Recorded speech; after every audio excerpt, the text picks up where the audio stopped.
Ndege ya kivita ya Marekani yadunguliwa juu ya anga la Iran, vyombo vya habari.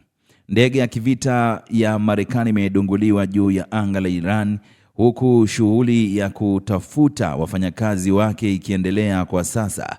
Afisa mmoja wa Marekani ameiambia Axios, shirika la habari la Reuters la New York Times.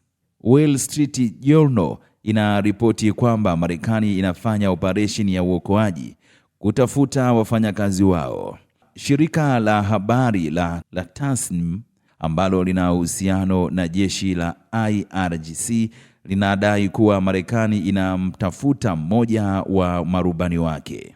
Kituo kikuu cha operesheni za kijeshi Marekani, Khartoum, kilikanusha taarifa za IRGC kwamba rubani wa ndege ya kivita alikuwa ameshambuliwa katika kisiwa cha Qasem katika mlango wa bahari wa Hormuz.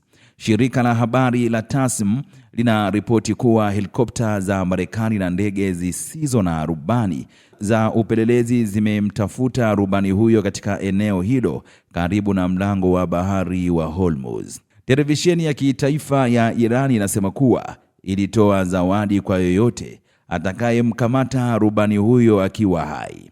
Marekani inaweza kufungua mlango wa bahari wa Hormuz ikipewa muda kidogo, amesema Trump. Rais Donald Trump amesema Marekani inaweza kufungua mlango wa bahari wa Hormuz ikipatiwa muda zaidi kidogo, huku shinikizo likiongezeka kwa utawala wake kupata suluhisho la haraka la vita dhidi ya Iran.